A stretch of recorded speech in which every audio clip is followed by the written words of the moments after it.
आत्मज्ञान क्या है, स्वयं का बोध क्या है, स्वयं का जागरण क्या है।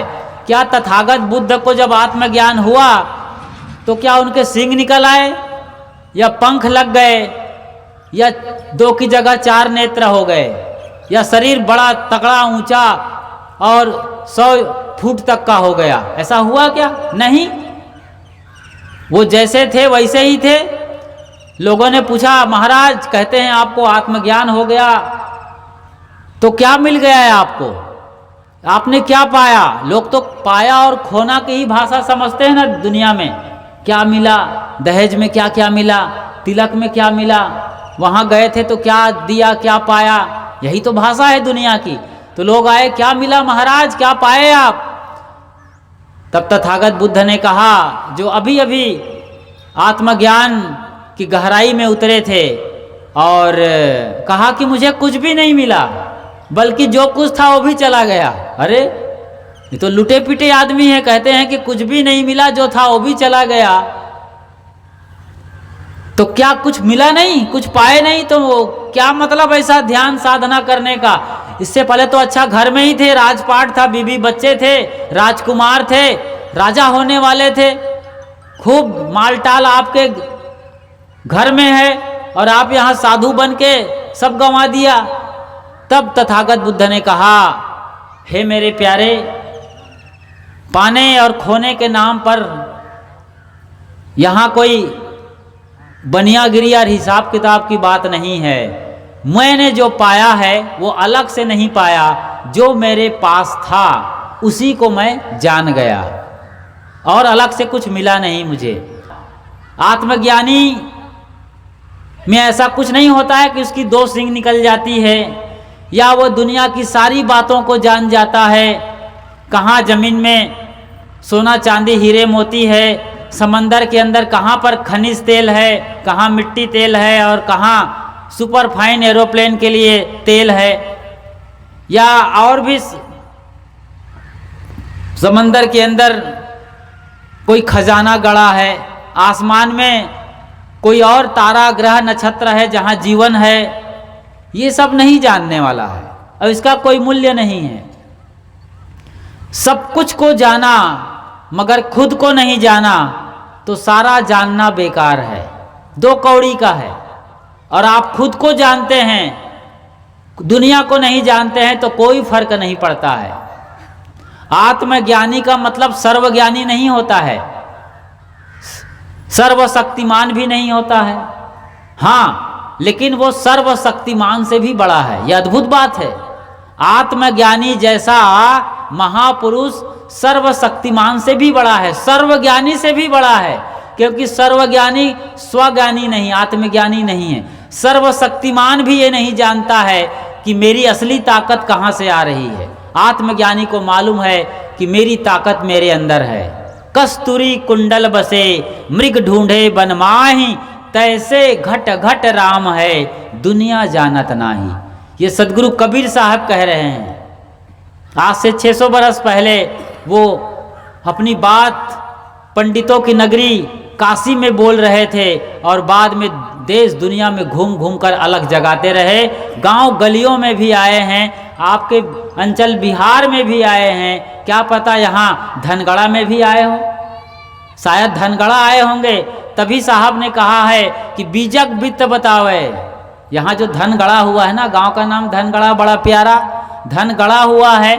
उस ज्ञान धन को हम बाहर निकालने के लिए गढ़ा है, छुपा हुआ है, उस छुपे हुए खजाना को हम आपको सौंपना चाहते हैं। उस धन को जो गढ़ा हुआ है, वो आत्म धन जो आपके अज्ञानता में छुपा हुआ है, उसे बाहर प्रकट करना चाहते हैं, ताकि आप जो बचा हुआ शेष जीवन है उसे स्वस्थ, मस्त और शांत होकर आनंद पूर्वक जी सको। यही तो जीवन का संदेश है, यही तो सद्गुरु संतों का संदेश है। और सारे मत मजहब और परंपरा यही चाहती है आपसे। उनके अपने गुरु हैं, उनके अपने ग्रंथ हैं, लेकिन सारा निचोड़ वो बताना चाहते हैं कि जो जीवन है अभी अनमोल, उसे यूं ही मत गंवा देना पान तंबाकू के भाव में, कंकड़ पत्थर के भाव में। नचनिए गवनिए के भाव में मत गंवाना, तुम सम्राट होने आए हो, भिखारी होके मत जाना। ये सभी मत मजहब और परंपरा आपसे चाहती है। आत्मज्ञानी का मतलब ये नहीं है कि स्वयं को जानता है और उसे अब दुनिया से कोई लेना देना नहीं है। आत्मज्ञानी का मतलब होता है जागा हुआ चित्त का।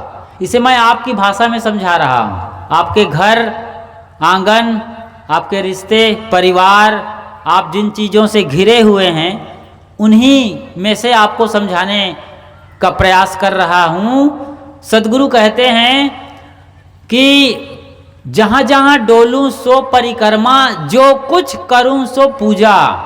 ये लाइन याद रखिए, जो कुछ करूं सो पूजा। साहब वहाँ पर ये कह रहे हैं, जब ये कहते हैं कि जहाँ जहाँ डोलूं सो परिक्रमा, आप जानते हैं पंचकोसी यात्रा होती है, लोग मंदिरों और धार्मिक स्थलों के चक्कर लगाते हैं, और कांवड़ यात्रा भी होती है, आप अच्छी तरीके से जानते हैं, तीर्थाटन करते हैं, 4 धाम की यात्रा करते हैं। साहब कहते हैं मैं जो डोलता हूँ ना, चलता हूँ, जीवन व्यवहार करता हूँ, ये आपके घर की बात बता रहा हूँ, इसमें सब कुछ आ जाएगा। जहाँ जहाँ डोलूं सो परिक्रमा, मैं जब जीवन व्यापन करता हूँ साधारण। साहब ये भी कहना चाह रहे थे कि मैं जब लोटा लेके डोल डाल जाता हूँ, वो जमाना ही था जब घर में सेप्टिक और ये टॉयलेट नहीं बनता था, और आज भी गांव में लोग डिब्बा लेकर, लोटा लेकर शौच मैदान के लिए खेत जाते हैं। उस वक्त भी मैं पूजा कर रहा हूँ। क्यों? जो कुछ करूँ सो पूजा। ये बहुत बड़ी क्रांतिकारी बात है।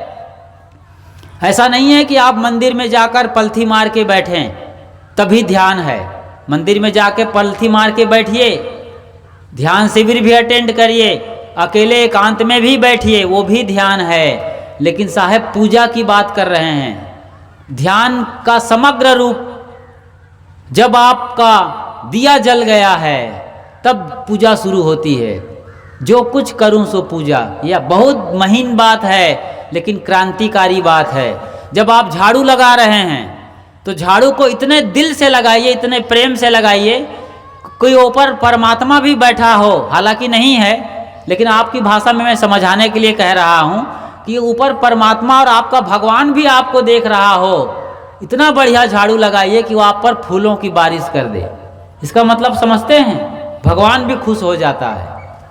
साहब ने कहा है ना, ये मन तो निर्मल भया जैसे गंगा नीर, पाछे पाछे हरि फिरे कहत कबीर कबीर।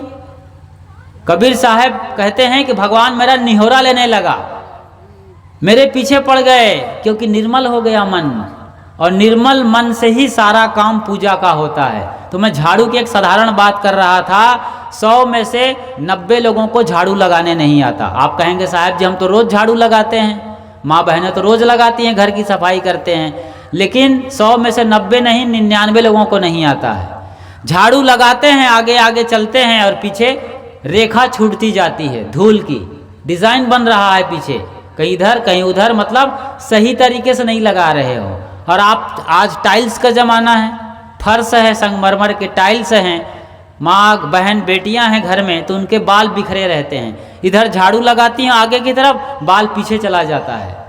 और जो कचरे हैं बेड बिस्तर के रुई जैसे बारीक वाले, वो सब पीछे जा रहे हैं। आप आगे जा रहे हो, कचरा पीछे जा रहा है। सब समझ में आया झाड़ू लगाना कितना महान कार्य हो सकता है। ऐसे ही जीवन का खाना पीना, बोलना बतियाना, सारा व्यवहार इतना पूजामय होना चाहिए, और इसी का समग्र रूप का नाम है आत्मज्ञान होना। क्योंकि जिन्हें स्वयं का बोध है, जो जागा हुआ है, जो मन का मालिक है, जिसका मन निर्मल हो गया है, वही व्यक्ति ही इतना पवित्रता पूर्वक काम कर सकता है, इतना बोध पूर्वक जी सकता है। वरना हम लोग तो नशे में होते हैं। कैसे नशे में होते हो? जैसे आप 10 मिनट में एक भोजन करते हो, जो थाली आती है जिसमें 3-4 रोटियां हैं, इतना सा चावल है, लगभग 100-200 ग्राम, एक कटोरी में दाल है, 2 सब्जी है, अचार है, पापड़ है, ये आप भोजन करते हो। 10 मिनट लगता है। आप ध्यान दीजिएगा, आँख खोलिए, सब बोलिए सद्गुरुदेव की, 10 मिनट में आप 4-6 प्रकार का भोजन जो थाली में सजा हुआ है वो कर रहे हैं। आधा भोजन कर गए, अचानक रसोइया या पत्नी पूछती है, क्यों जी आज सब्जी में नमक कैसा है? तो आप हड़बड़ा जाते हो, अरे रुको रुको रुको, और ठीक से चखते हो। तो अभी तक भोजन कर रहे थे या भूसा खा रहे थे? सोचो जरा। हड़बड़ा करके आप फिर से चेक कर रहे हो, अब ध्यानपूर्वक चेक कर रहे हो। अभी तक यूं ही खाए जा रहे थे। कई लोगों को तो ये पूछा जाता है कि आज सब्जी कौन खा गए, कौन सी सब्जी खाए? तो वो बगल वाले को पूछता है, क्यों जी क्या सब्जी थी? वो सब्जी खा लिया, पेट भर लिया। सब्जी लौकी की थी, आलू की थी कि कटहल की थी, यही पता नहीं है उसे। अद्भुत लोग हैं ना। मतलब जब आप भोजन कर रहे होते हैं तब बाजार में जूता खरीद रहे होते हैं और कहीं धंधे में लगे हैं, लड़ाई झगड़े मारपीट में है, मुकदमा याद कर रहे थे। यही तो चलता रहता है। भोजन करना इतना आसान नहीं है। एक साधु से पूछा गया, बड़े मस्त मौला साधु थे, जंगल में रहते थे, लंगोटी पहनते थे और कोई कपड़ा नहीं, एक आध कपड़ा और लपेट लेते, वरना बस ऐसे नंग धड़ंग लंगोटी पहन के जीने वाले साधु थे, मस्त मौला। जंगल में रहते थे, एक झोपड़ी में, झोपड़ी भी नहीं बल्कि गुफा जैसे था, गुफा में ही रहा करते थे। झरना का पानी पी लेते थे और जो कुछ फल फूल मिलता था या लोग जो दे देते थे दान दक्षिणा में, वही खा के आराम से जीते थे। उनसे पूछा गया कि बाबा जी आपकी साधना क्या है? उसने कहा, साधना, जब भूख लगती है तो खा लेता हूँ, जब प्यास लगती है तो पी लेता हूँ। आत्मज्ञान क्या है? स्वयं का बोध क्या है? स्वयं का जागरण क्या है? क्या तथागत बुद्ध को जब आत्मज्ञान हुआ तो क्या उनके सींग निकल आए या पंख लग गए या 2 की जगह 4 नेत्र हो गए या शरीर बड़ा तगड़ा ऊंचा और 100 फुट तक का हो गया? ऐसा हुआ क्या? नहीं, वो जैसे थे वैसे ही थे।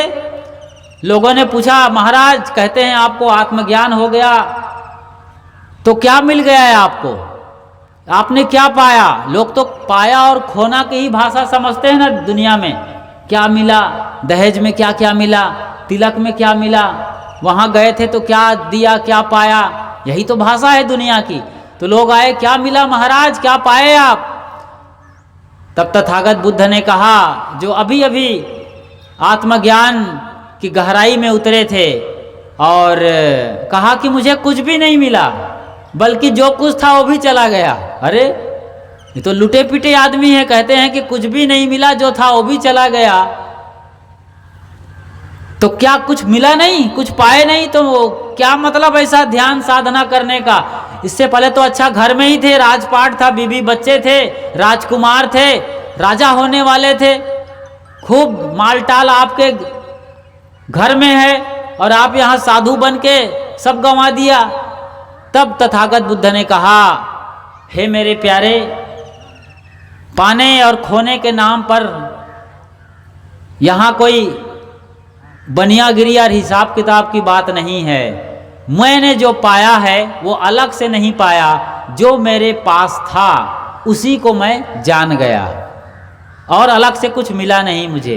जब नींद लगती है तो सो जाता हूँ, बस यही मेरी साधना है। लोगों ने कहा, ये तो हम भी करते हैं, भूख लगती है तो हम भी खाते हैं, प्यास लगती है तो हम भी पीते हैं और नींद लगती है तो हम भी सो जाते हैं। गुरुजी, आप में और हम में क्या फ़र्क है? तब गुरुजी ने यही समझाया था कि जब मैं खाता हूँ ना तो सचमुच में भोजन ही करता हूँ, फिर कुछ भी नहीं सोचता, बड़े चाव से खाता हूँ। वरना हम लोग क्या करते हैं, हमारा शरीर एक मशीन है, यंत्र, हम यंत्रवत काम करते हैं। हमें मालूम है कि इधर राइट में दाल है, लेफ्ट में चावल है, दाल भात मिलाते चले जाते हैं और अपना बोरा भरते चले जाते हैं, चबाते भी नहीं हैं, बस गप गप खाए चले जाते हैं। कुछ सेकंड में, कुछ मिनट में बात खत्म हो जाती है। इसीलिए तो पता नहीं चलता नमक कैसा है और सब्जी क्या खाए। मतलब मशीनवत, यंत्रवत काम करते हैं। और वो गुरुजी बोलते हैं, बाबा मस्त मौला, कि मैं होश पूर्वक खाता हूँ, पूरा मन वहीं होता है। पानी पीता हूँ तो पूरे परमात्मा को पी रहा हूँ, भोजन करता हूँ तो भगवान को ही जैसे मैं भोजन में ले रहा हूँ, सब संपूर्ण समग्रता के साथ। नींद में लेता हूँ तो आनंद से सोता हूँ, फिर कोई सपना नहीं है, कोई अपना नहीं है, मैं बस अकेला अपने साथ हूँ। इतने संजीदगी के साथ होश पूर्वक जीना है। ये सब आत्मज्ञान के ही अलग अलग रूप हैं। मैं बता रहा था कि कुछ देर पहले मैंने कहा था धन गड़ा, ये गड़ा हुआ जो धन है बीजक वित्त बतावे, जो विद गुप्ता होए, ऐसा वित्त बतावे जीव को बूझे बिरला कोय। जो खजाना आपके पास ऑलरेडी है, जिसका आपको बोध नहीं है, ज्ञान नहीं है, कैसे? कस्तूरी कुंडल बसे। हिरन होता है ना, हिरन जब जवान होता है तो उसकी नाभि में जो कस्तूरी होती है, अब जवान होने पर तो आप समझते हैं ना, एक आदमी जवान होता है तो शरीर सौष्ठव भरपूर हो जाता है, अंग प्रत्यंग खिल जाते हैं जवानी में। ऐसे ही जब मृगा की नाभि में कस्तूरी पकती है तो तेज सुगंधी निकलने लगती है, इतनी खुशबू फैलती है कि वो हिरन, वो मृग बेचैन हो जाता है, ये सुगंधी कहाँ से आ रही है।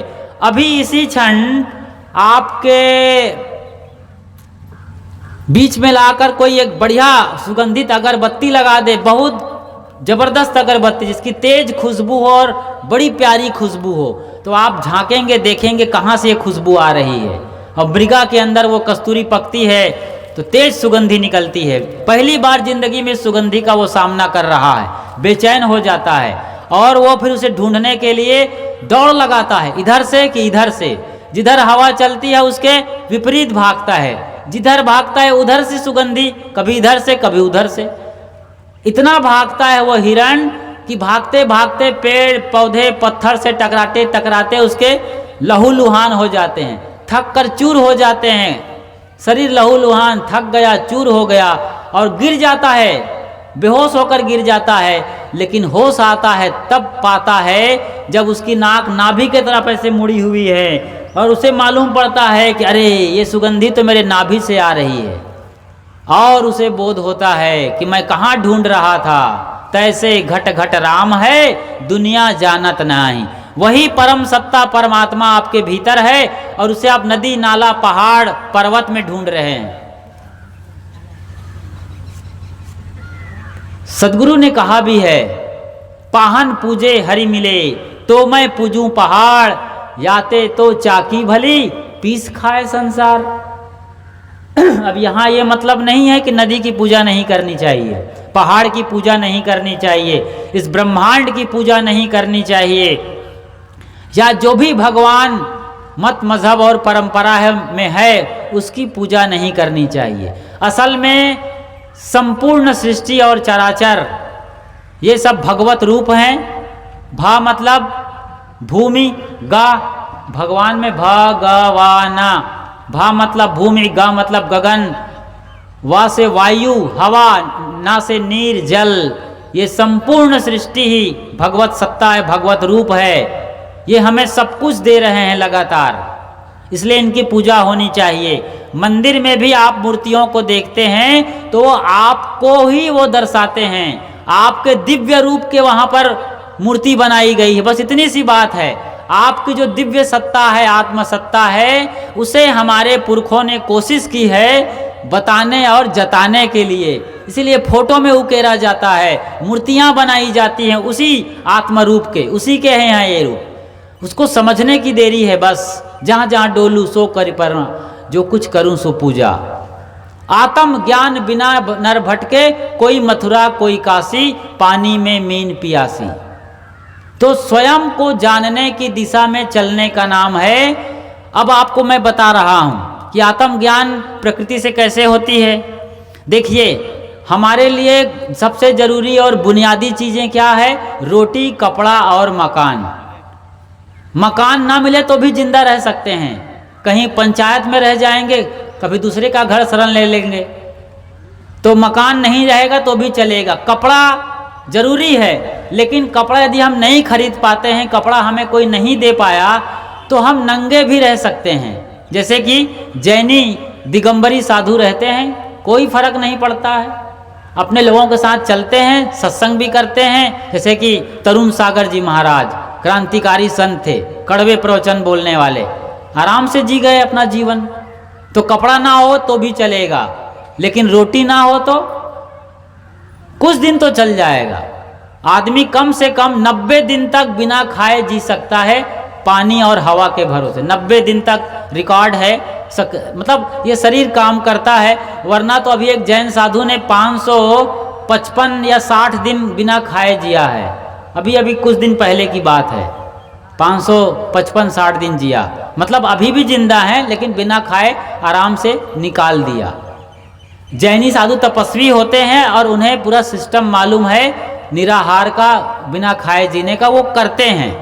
तो रोटी ना मिले तो भी एक शरीर 30 से 90 दिन तक जी सकता है।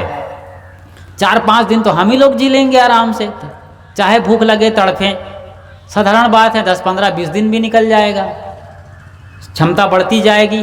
तो बिना खाए जी सकते हैं, लेकिन बिना पानी के निर्जला एकादशी रहती है हमारी माता बहनें, दिन भर 24 घंटे बिना पानी के निकाल देती हैं। पानी भी जरूरी नहीं है, मकान जरूरी है, उससे ज़्यादा ज़रूरी है कपड़ा, कपड़ा से भी ज़्यादा ज़रूरी है रोटी, भोजन, भोजन से भी ज़्यादा ज़रूरी है पानी।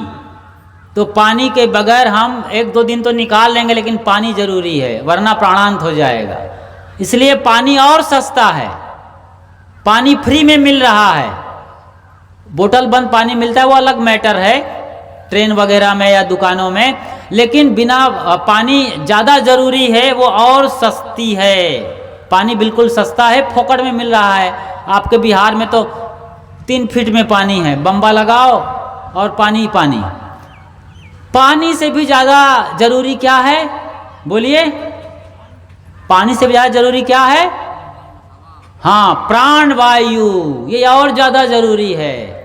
इसलिए इसे खरीदना ही नहीं पड़ता।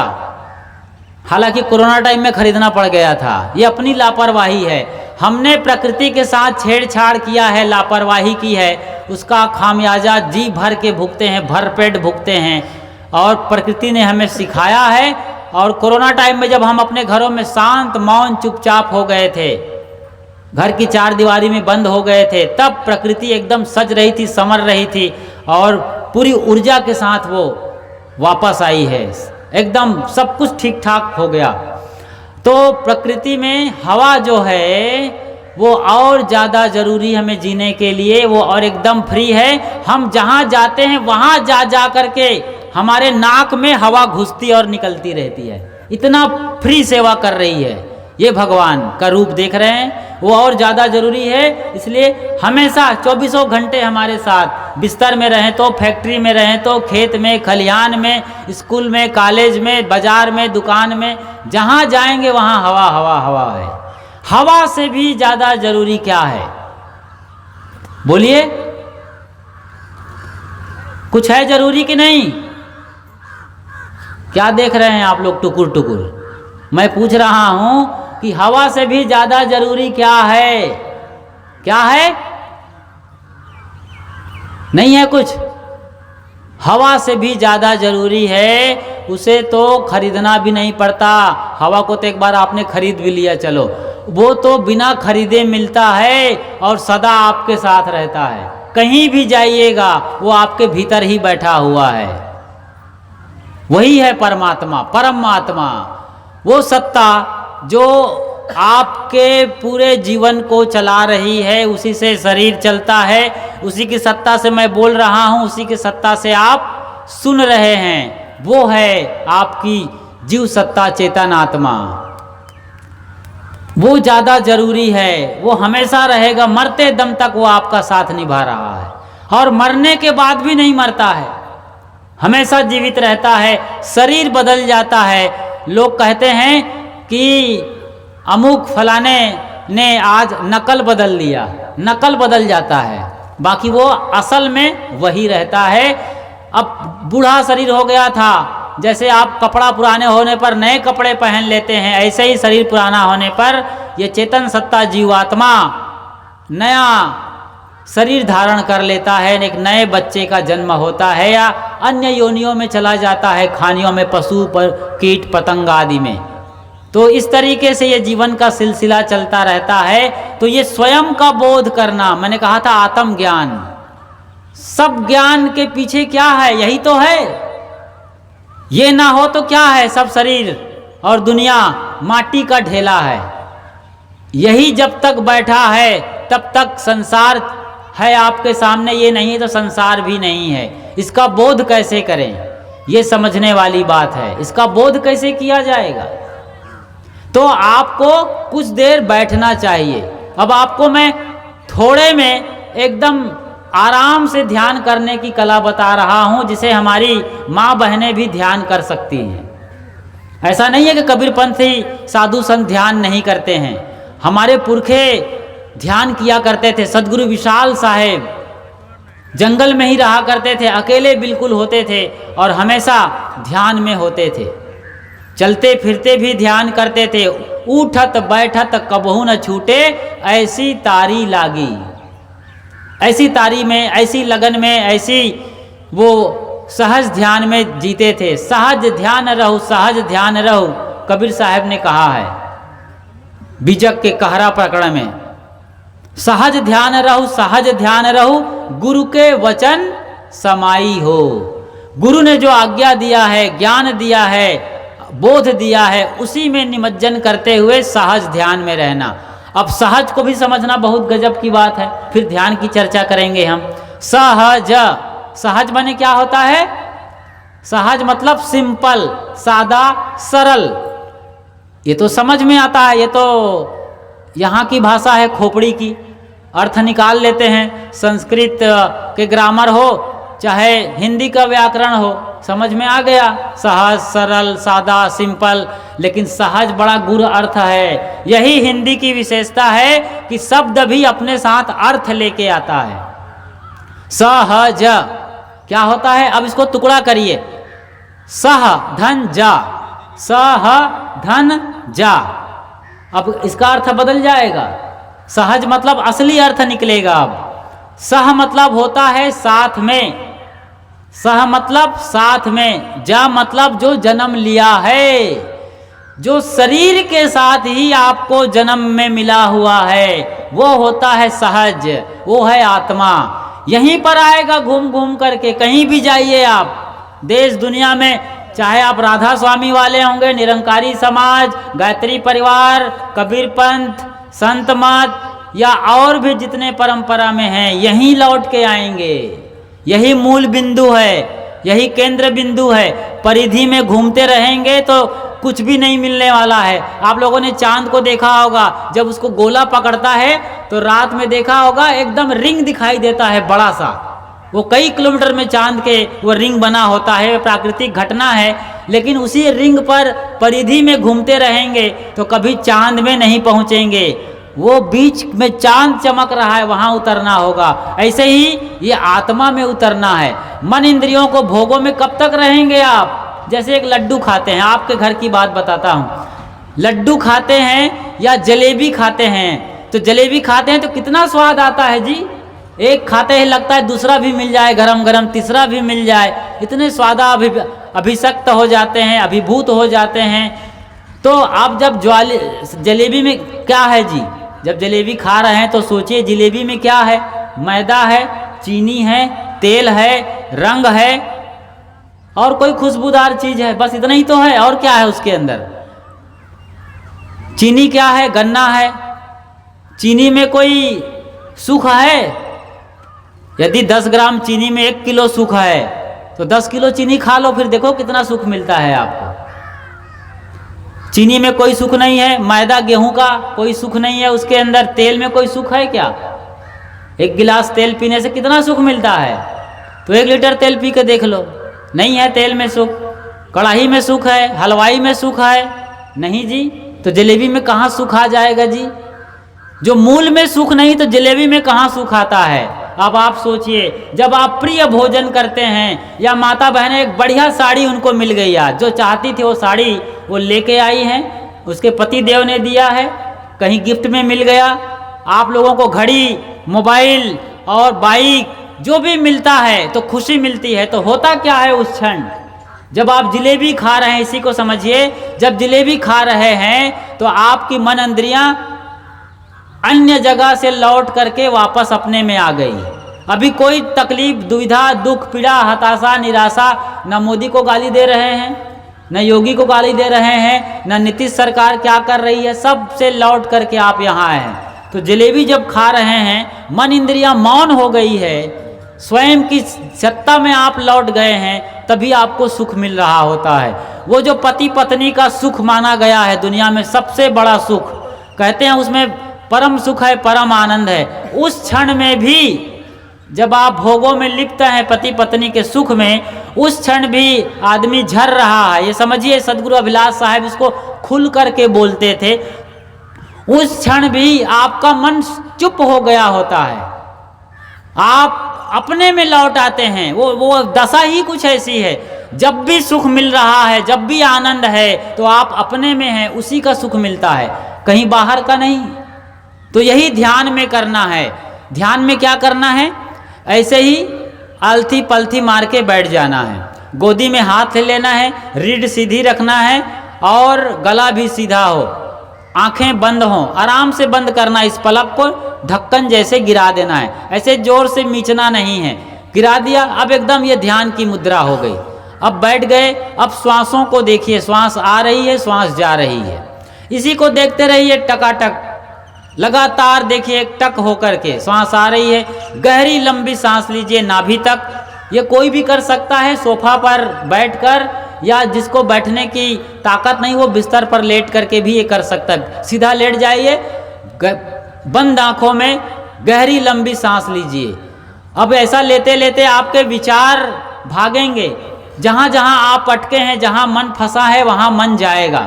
अरे वो करना था, अरे उसने मेरा उधार पैसा लिया है, वो साला बदमाश है, यही सब मन चलता रहता है, उल्टा सीधा दुनिया भर की बातें। सास बहू की बात है तो वो अपना ऐसा किया, उसने वैसा किया, ऐसे करम जली, ऐसे हरामजादी है, यही सब जहाँ मन अटका है वो आने दीजिए, कोई मतलब मत रखिए, चुपचाप सांसों में आइए, सांसों में जाइए। धीरे धीरे एक क्षण ऐसा आएगा, धीरे धीरे, कि कोई विचार नहीं होगा। ये दीर्घ काल के अभ्यास में होगा, हफ्ता भर में भी ये हो सकता है। जो जितना समर्पित होकर ध्यान की गहराई में जाएगा, उसके पहले सांस में नहीं कर पाते हैं तो एक दीवार पर बिंदु लगा दीजिए, उसी को देखते रहिए, टक त्राटक मुद्रा करिए, या यहाँ पर तीसरे नेत्र है, थर्ड आई, यहाँ पर आप बिंदु की कल्पना करिए, उसको देखते रहिए। ये सब दिखता रहता है, बंद आंखों में जो दिखाई दे उसको देखो। आंखें बंद हैं तो कई बार आपको बादल जैसा दिखेगा, कोहरा जैसे दिखेगा, उसी को देखते रहिए। वरना ये सबसे बढ़िया मैंने तरीका बताया, श्वासों को आते जाते देखते रहिए, श्वास आ रही है, श्वास जा रही है। कुछ क्षण बाद ऐसा होगा कि श्वास भी देखना भूल गए, विचार भी नहीं आ रहे हैं, बिल्कुल शांत हैं आप, जैसे बादल एकदम साफ है, कोरा बादल, मतलब कोरा आकाश कहना चाहिए, कोई बादल नहीं है, काला धुआं जैसा, आसमान एकदम नीला साफ है, कुछ भी नहीं है, एकदम सन्नाटा शून्य है। ऐसा ही मन शून्य हो जाएगा, मतलब कोई विचार नहीं है, कोई सोच नहीं है, कुछ भी नहीं है, वो शून्य अवस्था में, शून्य सहज मन सुमरते प्रगट भई एक जोत, ताहि पुरुष की मैं बलिहारी निरालंब जो होत। कबीर साहब ने ध्यान की परिभाषा में क्या कहा है? शून्य सहज मन सुमरते प्रगट भई एक जोत, दीपक जलेगा चेतना का, ज्ञान उदय होगा। शून्य सहज मन सुमरते प्रगट भई एक जोत, ताहि पुरुष की मैं बलिहारी निरालंब जो होत। वो तुम्हारे जो चेतन पुरुष है ना, शरीर रूपी पुर में जो शयन करता है वो पुरुष, शरीर रूपी पुर में शयन करने वाले को पुरुष कहा जाता है। ये आदमी वाला पुरुष नहीं है, दाढ़ी मूंछ वाला। ये माँ बहनों के अंदर भी वही परम पुरुष अविनाशी बैठा है, आपके अंदर भी वही परम पुरुष है। वो निरालंब है, कोई आलंबन नहीं चाहिए। शरीर है तब भी है, नहीं है तब भी है, सोए हो तब भी वो जागता है, मर गए तब भी वो जिंदा है, बेहोशी में भी वो जानता है कि मैं बेहोश हो गया था 4 घंटे, नींद में भी सोता नहीं है, उठने के बाद बोलता है कि मैं रात में ऐसी गहरी नींद सोया कि कुछ भी नहीं जानता। बारिश हुई, ओला पड़ा, फिर भी वो जानता है। आप तो सो गए थे, फिर कैसे जानते हो जी? और सोने के बाद कैसे बोल रहे हो कि मैं कुछ नहीं जानता? कुछ नहीं जानता को भी वो जानने वाला परम पुरुष है, उसी में आना है। आपके जीवन की घटना सुना करके ये ध्यान कैसे करना है आप एकदम सस्ते में समझिएगा। एक आदमी को जलेबी खाने का बड़ा शौक था। अब यहाँ पर जिसकी जो आदत है उसको ले लीजिएगा, जो भी आदत है आपकी। जलेबी खाने का बड़ा शौक था, लालची था जलेबी का, जलेबी के नाम से ही लाट टपकती थी उसकी। अब जलेबी की जगह आपकी जो गंदी बुरी आदत है, जहाँ मन जाता है उसको यहाँ लगाइए। वो खाने की, पीने की, देखने की, चखने की, भोगने की, ये जो पंच इंद्रियों के भोग हैं, इनकी वासना विषय हो सकते हैं। आप अपना लगाइए, आपका मन कहाँ ज़्यादा भटकता है। यहाँ पर जलेबी वाले की बात हो रही है। तो गुरुदेव जी के पास आके प्रार्थना किया, गुरुदेव जी मुझे भी बचाइए, मुझे भी ध्यान सिखाइए। तब उसे गुरुदेव जी ने समझाया कि बैठो सामने। बैठ गया। गुरुदेव जी ने कहा जलेबी खाना है? ठीक है खाओ, बैठो, हम जलेबी आज भर पेट खिलाने वाले हैं और ध्यान भी कराएंगे। बोले खाओगे भी और करोगे भी, ध्यान में पहुँचोगे भी, परमात्मा के भी दर्शन होंगे। ठीक। बैठ गया और कहा कि देखो मन को। देख रहा हूँ गुरुजी क्या कर रहा है, जलेबी खाने के लिए जाना चाहता है। कहे जाने दो उसको, मन जाना चाहता है ना, तुम बैठे रहो बस, मन जाना चाहता है जाने दो। तो बाइक निकाला उसके मन ने, बाइक पर बैठा और पहुंच गया आपके चौराहे पर। चौराहे पर पहुंच गया और वहां पर लारे लप्पा होटल था। मैं मंदसौर से निकल रहा था, वहां पर एक होटल है लारे लप्पा। तो मैं गौर से देखा, लारे लप्पा क्या है भाई? होटल का नाम गजब रखा था, लारे लप्पा। मतलब वहाँ जो भोजन सामग्री है उसको देखने पर आदमी के लार टपकने लगे, इसके लिए उसे नाम रखा था लारे लप्पा होटल। खैर, तो होटल में पहुँच गया, लारे लप्पा होटल में। कहा बैठे हो कि नहीं? हाँ बैठा हूँ गुरुजी। मन कहाँ है? बाइक खड़ी कर रहा है और अब होटल में घुस रहा है। ठीक है, अब क्या कर रहा है बेटा? कहे गुरुजी वो मेनू कार्ड पढ़ रहा है, जो रेट लिस्ट होता है ना वो पढ़ रहा है। क्या पढ़ रहा है? कुरकुरी जलेबी 50 रुपये, मोटी जलेबी 30 रुपये, ये जलेबी इतने रुपए, वो जलेबी इतने रुपए। अब बेटा जलेबी का रेट पढ़ लिया, अब तुम्हारा मन क्या कर रहा है? कहे कि गुरुजी सोच रहा हूँ कि जेब में पैसा कैसा है उसके हिसाब से तय करूँ। तो ठीक है, कुछ देर और बैठो, वो भी हो जाएगा। और कहा कि गुरुजी अब उसने कुरकुरी जलेबी पसंद कर लिया है, 50 रुपये पाव वाला। ठीक है बेटा ले लो। और अब वो ले करके ऑर्डर दे करके प्लेट में आ गया, खाने लगा। अब जलेबी उसका मन खा रहा है, आदमी यहाँ बैठा है, मन को रोका नहीं, ये बड़ी बात है। मन को रोको न टोको, न तो जाने दिया उसने मन को, न रोका, बस मन गया है उसके साथ, सिर्फ देख रहा है दृष्टा बन के।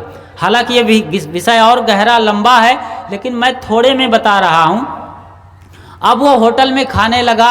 जैसे ही जलेबी खाने लगा, एक पाव जलेबी है, खाने में कम से कम 5 मिनट तो लगता है, कितना भी जल्दी खाओगे।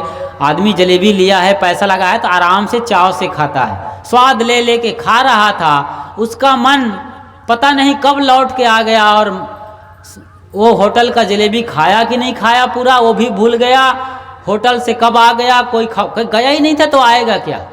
अरे एक आदमी अमेरिका चला गया सपने में एरोप्लेन से बैठ के, तो गुरुजी बोले कैसे आऊँगा? अरे आना क्या है, जब गए नहीं हो तो जागो और तुम सपना तोड़ो। तुम यहीं हो अपने बिस्तर पर, टूटी खाटे पर लेटे हुए हो। ऐसा थोड़ी सपना में चला गया तो आने के लिए एरोप्लेन बोइंग आपको बुक करना पड़ेगा, नहीं। ऐसे ही अज्ञानता है, ऐसे ही नासमझी है, ऐसे ही दुख है, ऐसे ही पीड़ा है, कुछ नहीं है। जब बोध होता है तो सब अपने केंद्र में आने पर आनंद मिलता है। जलेबी खा रहा था आदमी, उसका मन चुपचाप अपने केंद्र में आ गया। ऐसे ही भटका हुआ मन आपका भी आएगा जब आप थोड़ा सा ध्यान करोगे, गुरु के पास बैठ करके अपने आप मन चलाएगा। क्योंकि मन कुछ भी नहीं है, यादगिरियाँ हैं, मन की मान्यता मात्र है, और असल में आप आत्मसत्ता हो, इसी का बोध करना है। जब सब छूटेगा, सबकी सच्चाई को देखोगे कि सब छूटा ही हुआ है। शरीर भी जा रहा, मन भी जा रहा, पत्नी, बच्चे, घर, परिवार, माल, असबाब, देश, दुनिया सब मुझसे अलग है, मैं स्वयं अपने साथ हूँ। ऐसा बोध आपको होगा और आप अपने केंद्र में लौट आएंगे। यही आत्मज्ञान है कि सदा स्वयं के साथ होना, अपने चित्त के साथ होना, अपने आत्मा के साथ होना, स्वयं के भीतर बोध के साथ बने रहना ही आत्मज्ञान है। इसी बोध में बैठकर अपना सारा व्यवहार करें, आपका जीवन धन्य हो। आपके गुरुजनों का आशीर्वाद आपको फलता फूलता रहे। इन्हीं वचनों के साथ यहीं पर अपनी वाणी को विराम देता हूँ। बोलिए सद्गुरु कबीर साहेब की, चाहे बंदगी साहेब।